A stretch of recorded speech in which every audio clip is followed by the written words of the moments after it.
हो गया ये वाला क्वेश्चन सॉल्व हो गया सबका? हो गया प्रियांश? सबका हो गया? 46 आ रहा है इसका आंसर।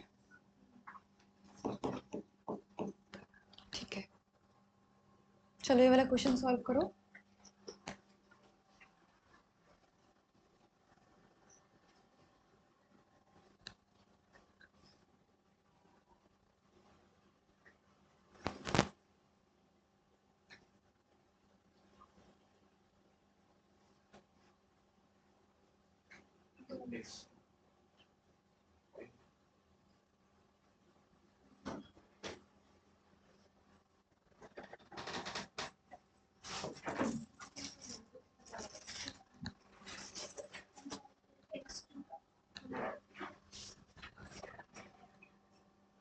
Only to?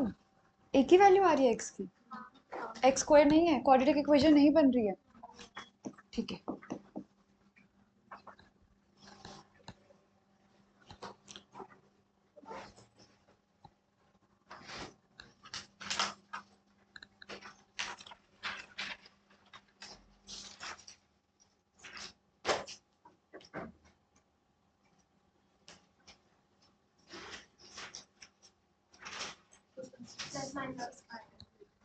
सबका आ गया? सबका हो गया क्वेश्चन ये वाला? कर लो जल्दी।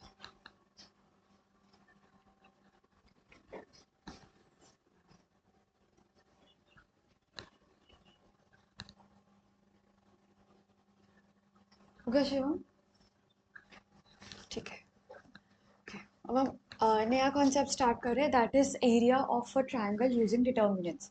ये वाला फॉर्मूला एरिया ऑफ ट्रायंगल का आप ऑलरेडी पढ़ चुके हो। x1 into y two minus y three plus x2 into y three minus y one plus x3 into y one minus y two.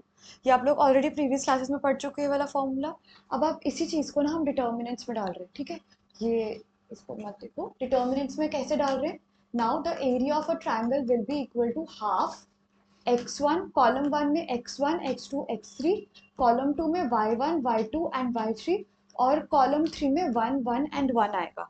ठीक है, तो एक बार हम इस डिटर्मिनेंट को सॉल्व करके देखेंगे और चेक करेंगे कि ये आ रहा है या नहीं आ रहा। ओके, तो सबसे पहले क्या होगा, हाफ इंटू में क्या आएगा, x1 into y two minus y three minus y1 into, बोलो, x1 minus x3 plus 1 into x2 x3 minus y2 x3। ठीक है, ये चीज आ रही है क्लियर? अब यहाँ पर ये चीज तो हमारे पास वही है कि जो हमें चाहिए थी, तो हम इसको ऐसे ही कॉपी पेस्ट कर देंगे, तो x1 into y two minus y three. Clear?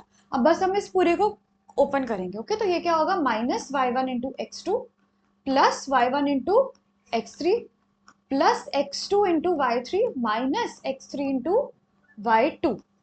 ठीक है, अब यहाँ पर ये क्या आ गया, half, again copy x1 into y two minus y three. Now अब यहाँ से और यहाँ से x2 कॉमन आ रहा है, क्या बच जाएगा, y3 माइनस y1। उसके बाद इस इधर से क्या कॉमन आ रहा है, x3, क्या बचा, y1 माइनस y2। यही आ चुका है अब। ठीक है, तो अब आपको नाइन्थ और टेंथ का ये वाला फॉर्मूला नहीं यूज करना, अब आपको डिटर्मिनेंट्स से डिटर्मिनेंट्स को यूज कर कर एरिया ऑफ अ ट्रायंगल को फाइंड करना है। ठीक है, तो अब ये इसको यूज करेंगे अब से। ठीक है, इसकी वैल्यू निकालेंगे, ना कि इसकी। क्लियर? अब ये नहीं यूज करना, अब वो यूज करना है। ओके ओके, अब ये कुछ इंपॉर्टेंट वर्ड्स है, इंपॉर्टेंट टर्म्स है, वो देख लो। इंपॉर्टेंट स्टेटमेंट, फर्स्ट स्टेटमेंट क्या है, since area is positive quantity we always take the absolute value of the determinant. इसका मतलब क्या है, फॉर एग्जाम्पल अगर आपने सॉल्व करा पूरा हाफ और पूरा डिटर्मिनेंट लगा के आपने सॉल्व करा, फॉर एग्जाम्पल एरिया -3 आ रहा है, ठीक है, तो हमेशा आपको क्या करना है, -3 का रूट ही लेना है। So answer will be 3 square units. Clear?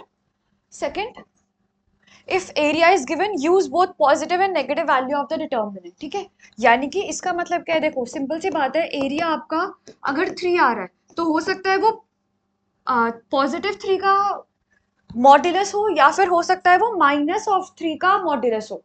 तो आपको अगर क्वेश्चन में दिया हुआ है that area of a triangle is 3 square units, तो उसका मतलब ये हो सकता है कि वो -3 का मॉड्यूलस भी हो सकता है और वो 3 का भी मॉड्यूलस हो सकता है। तो जब भी आप x1 x2 y1 y2 की वैल्यूज निकालोगे तो आप एरिया को हमेशा +-3 लेकर चलोगे। Clear? Fine. Okay. Third, area of triangle by 3 collinear points is 0। इसका मतलब क्या हुआ? अगर आपके तीनों पॉइंट्स एक सिंगल लाइन पर लाई कर रहे हैं, यानी कि अगर वो तीनों कोलिनियर पॉइंट्स है तो उनका एरिया क्या आएगा? 0, क्योंकि उधर कुछ बन ही नहीं रहा, कोई ट्रायंगल बन नहीं रहा, कोई भी फिगर कोई भी शेप नहीं बन रही, इसीलिए उस केस में एरिया क्या आएगा? 0। ठीक है, ये तीनों क्लियर है क्योंकि ये तीनों बहुत इंपॉर्टेंट है। क्लियर है ये तीनों? Okay. Next is find the area of a triangle with vertices at the point given. तो अब यहाँ पर आपको एरिया ऑफ ट्रायंगल फाइंड करना है। एरिया ऑफ ट्रायंगल यहाँ पर कैसे फाइंड करोगे? फॉर्मूला क्या होता है? Half into x1 x2 x3 y1 y2 y3 1 1 and 1। Clear? So इधर क्या आ जाएगा आपका? 1 0 1 6 0 1 4 3 1। ठीक है, सॉल्व करो डिटर्मिनेंट को, क्या आ रहा है बताओ?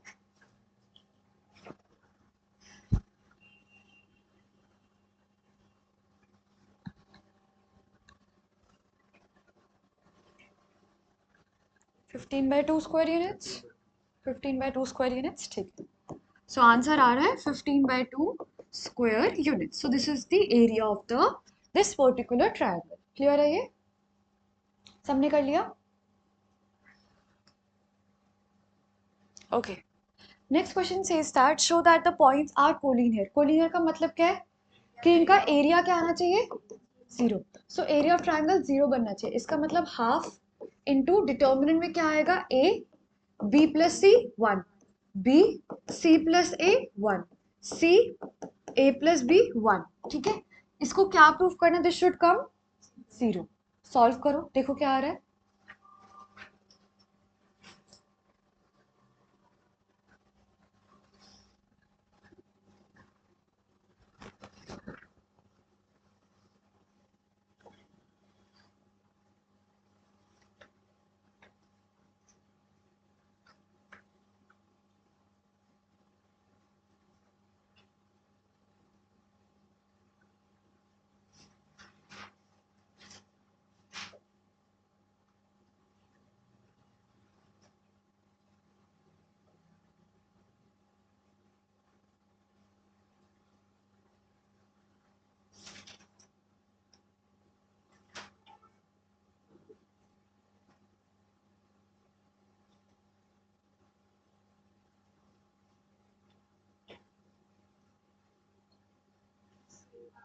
जीरो आ रहा है, इसको सॉल्व करके 0 आ रहा है सबका।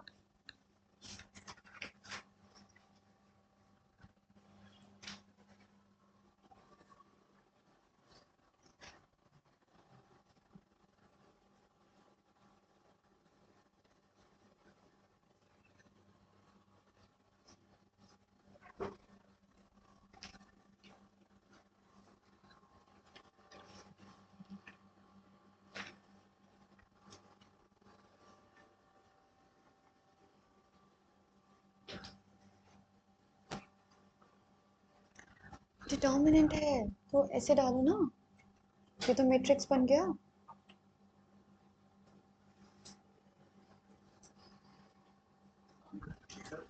Next question.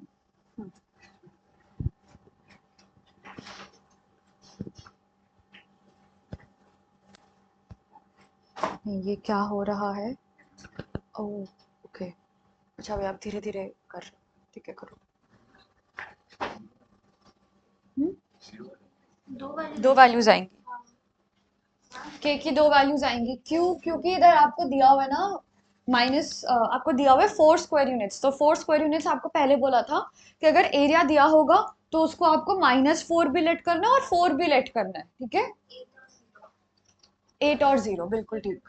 के की दो वैल्यू आ रही है, इधर 8 और 0। किसको डाउट है कि 4 -4 और +4 दोनों क्यों लिया?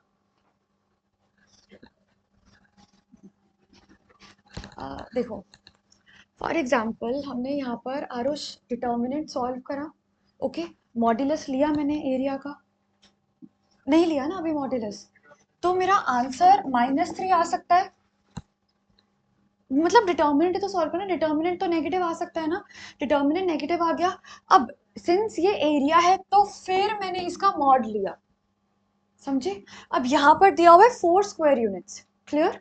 जैसे अब यहाँ पर मैं इधर इधर 4 लिख देती हूँ, तो यहाँ पर -4 भी आ सकता था एरिया, और ये डिटर्मिनेंट इधर मुझे मॉड लगाकर इसको इक्वल टू 4 लाना पड़ता, ठीक है। और अगर डिटर्मिनेंट सॉल्व कर कर 4 आ रहा है तो उसका मॉड कर कर तब भी 4 आ रहा है, क्लियर। तो यहाँ पर हमें जब x1 y1 सब सारी x वेरिएबल्स निकालने, xy वेरिएबल्स निकालने हैं, तो उसको मैं इक्वेट 4 से भी कर सकती हूँ और -4 से भी कर सकती हूँ। -4 से करूंगी तब भी मेरा एरिया 4 से आएगा, अगर मैं उन वैल्यूज को 4 से इक्वेट करूंगी तब भी मेरा एरिया 4 आएगा, ठीक है। तो यहाँ पर हम दोनों केस कंसिडर करेंगे, तभी हमने और लिखा है।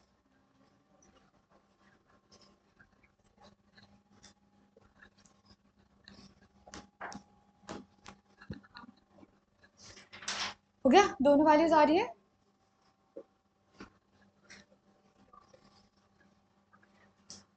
और किसी को डाउट है 4 और -4 क्यों लिया? क्लियर, डन, आगे करें।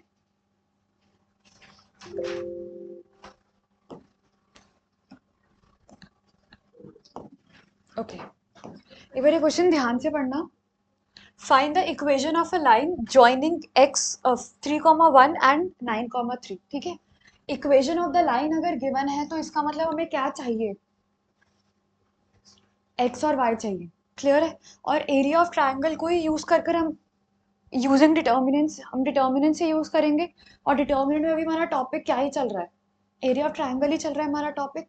तो यहाँ पर अब आप क्या करोगे, अब आपका जो फॉर्मूला है that is x1 x2 x3 y1 y2 y3 1 1 and 1, ठीक है। अब आपको इस फॉर्मूला को यूज करके लाइन की इक्वेशन निकालनी है। अब इसके लिए हमारे पास 3 पॉइंट्स होने चाहिए, 2 पॉइंट्स आपके पास है, एक 3,1 और एक 9,3 आपके पास है। थर्ड आप खुद से लेट कर सकते हो, x और y, क्लियर। x और y हमने लेट कर लिया, और एक हो गया आपका दिया हुआ 3 1 और एक 9 और 3, ठीक है। इक्वेशन ऑफ लाइन निकाले, यानी कि एरिया कितना आना चाहिए, 0, ओके। चलेगा, कोई दिक्कत नहीं है, आंसर सेम आएगा तब भी। हाँ, equal to 0, 3y minus x is equal to 0।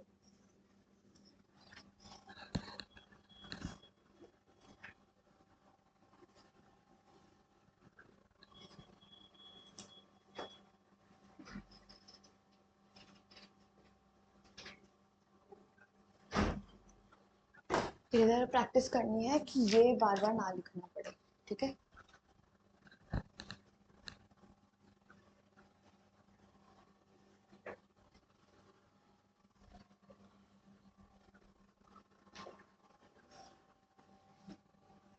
मेरा धीरे धीरे प्रैक्टिस करनी है कि ये बार बार ना लिखना पड़े, डायरेक्ट यहाँ से यहाँ लिख पाओ आप, ठीक है।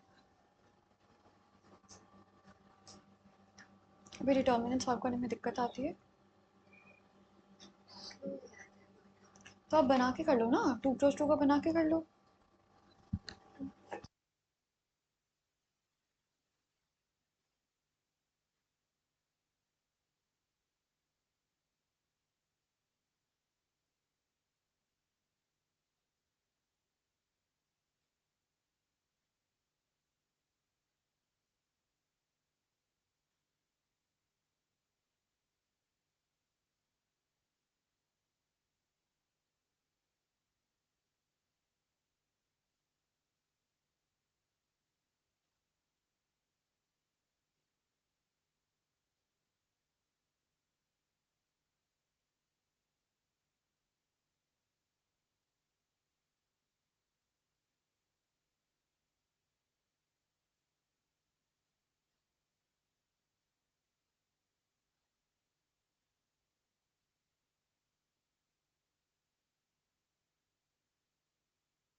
यहाँ भी 35 को प्लस माइनस 35 लेके करना।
नेक्स्ट कॉन्सेप्ट कर रहे हैं अब हम, that is minor and cofactor. Okay, next concept minors and cofactor का कर रहे हैं। ओके, सबसे पहले माइनर क्या होता है वो देखो। हमारे पास सबसे पहले एक एलिमेंट है ए आई जे। अब इस ए आई जे का हम माइनर निकालेंगे जिसको हम बोलते हैं एम आई जे। क्लियर? और एम आई जे की वैल्यू क्या होती है, बस आपको क्या करना होता है, आई जे का मतलब क्या होगा, ith row and jth column.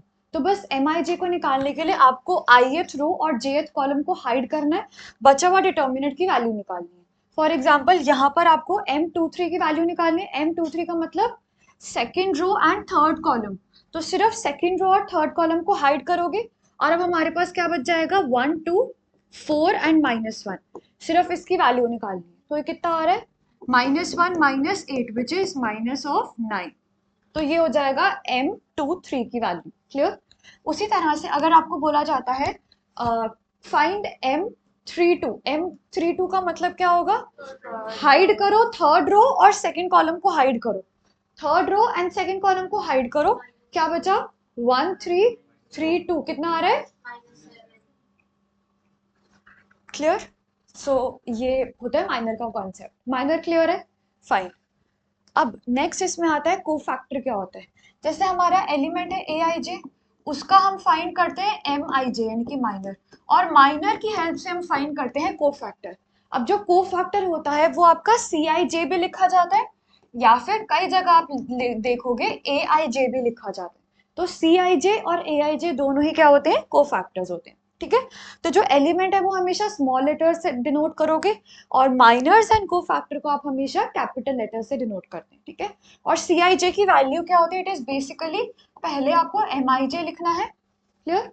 उसके बाद इसको मल्टीप्लाई करना है -1, -1 की पावर आई प्लस जे से इसको बस मल्टीप्लाई करना है आपको। क्लियर? वो होता है आपका सी आई जे। फाइन। अब यहाँ पर आपको C23 निकालना है। पिछली स्लाइड में आपने इसी डिटर्मिनेंट का M23 निकाला था, वो कितना आया था -9। तो यहाँ पर C23 कितना हो जाएगा, -9 को अब आपको मल्टीप्लाई करना है -1 की पावर में 5 से, ठीक है। तो ये कितना हो जाएगा 9। क्लियर, इजी है कोफैक्टर एंड माइनर का कॉन्सेप्ट, ठीक है। अच्छा, इसमें एक और कॉन्सेप्ट है, that is singular matrices and non singular matrices. Singular matrices कौन से होते हैं, जिनका डिटर्मिनेंट 0 होता है उसको कहते हैं सिंगुलर मैट्रिसेस, और जिनका डिटर्मिनेंट नॉन 0 होता है उनको कहते हैं नॉन सिंगुलर मैट्रिसेस। क्लियर है ये, ठीक है। Next, find minor and cofactor of the elements of the determinant. इस पूरे के पूरे डिटर्मिनेंट के आपको सारे माइनर और सारे कोफैक्टर्स निकालने हैं। ऐसे अगर आपको सबसे पहले M11 निकालना है तो फिर वो क्या हो जाएगा 0 4 5 -7, यानी कि फर्स्ट रो फर्स्ट कॉलम को हाइड कर दिया, तो वो कितना आ रहा है -20। और इसी का अब आपको निकालना है C11, सॉरी C11 नहीं लिखना अब यहाँ पर A11 लिख रहा है, ठीक है। अभी आगे जैसे आप यहाँ पर देख रहे हो, ये ए क्या कह रहा है, ये जो कैपिटल ए है ये कोफैक्टर्स है, इसीलिए मैंने यहाँ पर भी कैपिटल ए ही यूज करा। तो ये कैपिटल A11 की वैल्यू क्या होगी, -1 की पावर में 2 इंटू -20, तो वो कितना आ गया -20, ठीक है। ऐसे करते करते अब आप M12 की भी वैल्यू निकालो, सारी वैल्यूज निकालो। तो एक काम करते हैं, थोड़ा सा डिस्ट्रीब्यूट कर देते हैं ये वाली रो, ठीक है। ये वाली रो एम पहली 3 वैल्यूज निकालेगी, ये वाली रो दूसरी वाली वैल्यूज निकालेगी, M21 22 और 23 निकालो। आप लोग सब M31 32 33 निकालो, ओके। आपको निकालना है M11 12 एंड 13, और साथ में को फैक्टर्स भी निकालना, ठीक है। पाशी क्या हो गया है, कर लो।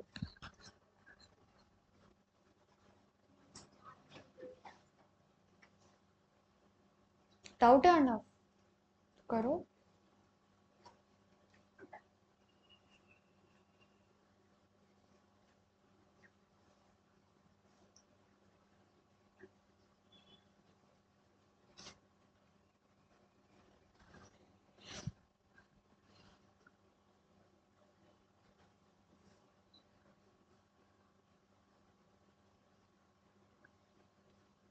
गौरव हो गया, कोई निकाल लिया सारा, तीनों निकाल लिए, तो निकालो।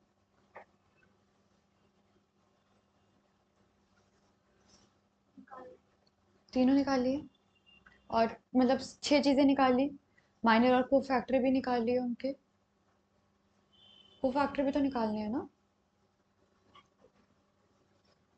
तीनों माइनर्स और को फैक्टर्स दोनों निकाल लिए, ठीक है। M12 कितना आ रहा है, M12 46 आ रहा है,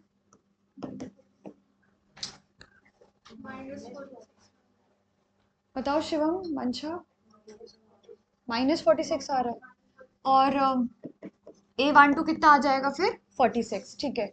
M13 कितना आ रहा है 29 आ रहा है, सबने निकाला 29 आ रहा है, थोड़ा ऊंचा बोलो, 30 आ रहा है, सबका आ रहा है 30 या नहीं, 30 आ रहा है, ठीक है। नेक्स्ट, अब A13 कितना हो जाएगा, वो भी 30, ठीक है। नेक्स्ट अब बताओ M21 कितना आ रहा है, ओके, एंड A12 कितना हो जाएगा 4, ठीक है। M22 19 -19, ठीक है। A22 कितना -19 होगी, ठीक है। नाउ M23 13, ठीक है। A23 okay. नेक्स्ट लास्ट बताओ अब M31 -12, okay, and A13 O sorry A31 -12, ठीक है। नाउ M32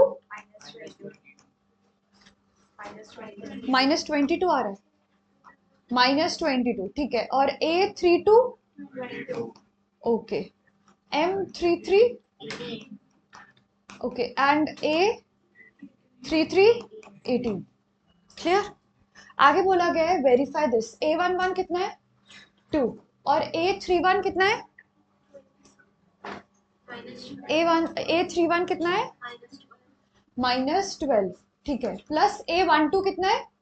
-3 एंड A32 कितना है? 22, ठीक है।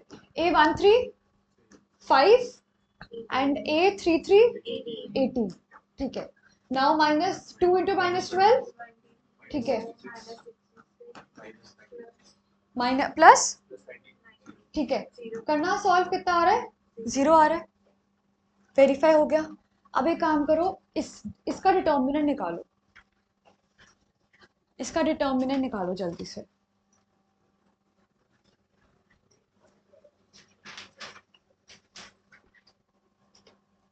और ये भी बता दो किसने स्कूल में कर लिया है चैप्टर।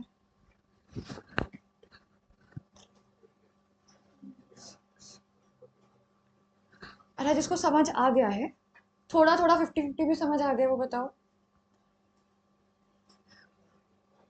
सबके याद पड़े हैं वैसे तो। किसको 30% समझ आया है? अच्छा, अब नेक्स्ट क्वेश्चन का आंसर सिर्फ गौरव देगा, ठीक है। पहले डिटर्मिनेंट निकाल दो सारे।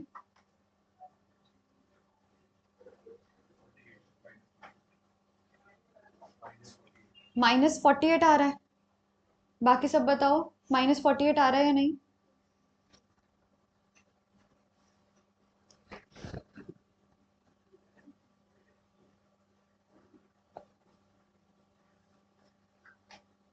-7, बहुत डिफरेंस है दोनों में। -38, वाओ। क्या -28,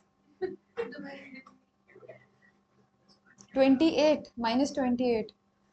किसी का भी दो बच्चों का अभी तक मैच नहीं हुआ, किसी भी दो बच्चों का मैच नहीं हुआ अभी। करो दोबारा करो सारे। -28 आ रहा है, चेक करो सारे क्या आ रहा है डिटर्मिनेंट। -28 आ रहा है, 228 आ रहा है, -28, ठीक है। अच्छा अब ठीक है, अब क्या करना है आप सबको यहाँ पर को-फैक्टर्स और एलिमेंट्स का एक कॉम्बिनेशन लिखना है जिसका आंसर -28 आए। अब आपको बिल्कुल इसी फॉर्म में, जिसने देखो स्कूल में करा हुआ है वो नहीं बोलेगा। Clear? I am repeating the question. अब आपको एलिमेंट्स और को फैक्टर्स का बिल्कुल इसी तरह से कॉम्बिनेशन लिखना है जिसका आंसर -48 आना चाहिए, यानी कि एलिमेंट इंटू को फैक्टर प्लस एलिमेंट इंटू को फैक्टर प्लस एलिमेंट इंटू को फैक्टर, ठीक है। 3 बार ऐड होगा और एलिमेंट इंटू को फैक्टर ही होगा और मल्टीप्लाई करके -48 आना चाहिए। क्वेश्चन समझ आया? -28 ही आना चाहिए, ठीक है। जो कर ले वो रजिस्टर पे लिख के दिखा दो, मैं आके चेक कर दूंगी। जब हो जाए तो रजिस्टर पे लिख के दिखा देना।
हाँ हाँ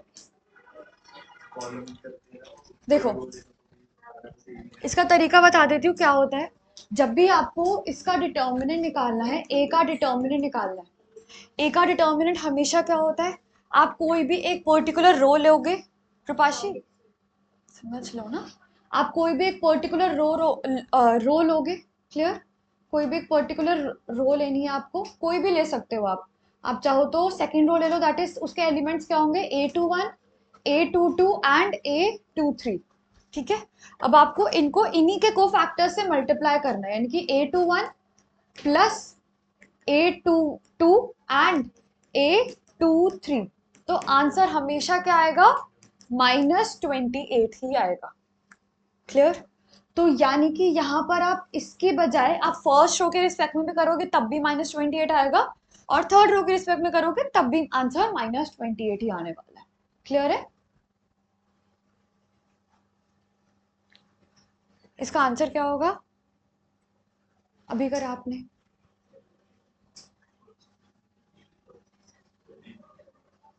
आंसर क्या है इसका,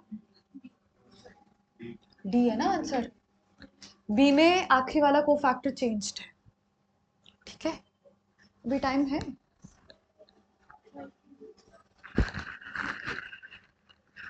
4 मिनट है। प्रॉपर्टी फर्स्ट, कुछ प्रॉपर्टीज नोट कर लो। फर्स्ट प्रॉपर्टी क्या है, determinant is zero if any column और रो इज जीरो, यानी कि अगर कोई भी एक पर्टिकुलर रो या कोई भी एक पर्टिकुलर कॉलम अगर जीरो हो जाता तो डिटर्मिनेंट की वैल्यू हमेशा क्या आएगी, जीरो आएगी, है ना, क्योंकि आप कोई भी एक पर्टिकुलर रो के रिस्पेक्ट में भी डिटर्मिनेंट की वैल्यू निकाल सकते हो ना, तो जीरो ही आएगा आंसर, ठीक है। ये लिखने की जरूरत नहीं, खाली प्रॉपर्टी नोट करो आप, ठीक है। Second property, determinant is zero if two rows or two columns have equal or proportional values। जैसे इन दोनों डिटर्मिनेंट में आप रो 1 एंड रो 3 सेम है, एग्जैक्टली आइडेंटिकल है, तो इसकी वैल्यू हमेशा क्या आने वाली है, जीरो, या जीरो ही आएगी, ठीक है। बेशक कर देख सकते हो आप, ठीक है। और अगर प्रोपोर्शनल हो तब भी डिटर्मिनेंट की वैल्यू क्या आने वाली है, तब भी जीरो आएगी, क्लियर होगी। प्रॉपर्टी के लिए प्रॉपर्टी नोट करनी है, अंदर का वो डिटर्मिनेंट नोट करने की जरूरत नहीं है, हटा दो।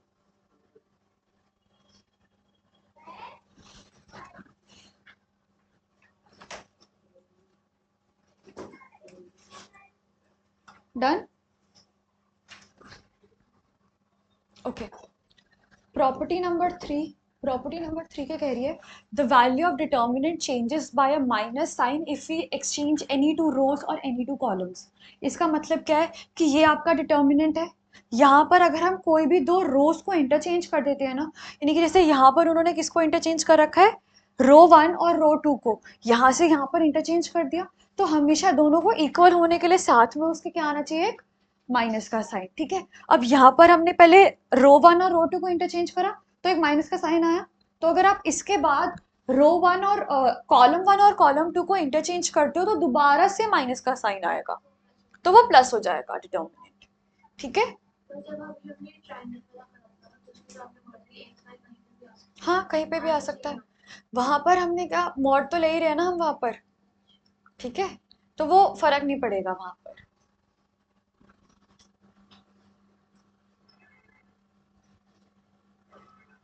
लिख लिया, खाली प्रॉपर्टी लिखनी है, ये लिखने की जरूरत नहीं है क्योंकि ये ऊपर जैसा ही सेम रहेगा, क्योंकि देखो यहाँ पर क्या लिखा हुआ है, value of determinant remains the same if rows and columns are interchange. इसका मतलब क्या है, दो रोज को आपने पहले इंटरचेंज करा, फिर दो कॉलम्स को इंटरचेंज कर दिया, तो वो एक बार माइनस आया और फिर वो दोबारा से माइनस आ गया, तो वो अल्टीमेटली प्लस ही होना है, ओके, ठीक है। चलो बाकी अब नेक्स्ट क्लास में करते हैं।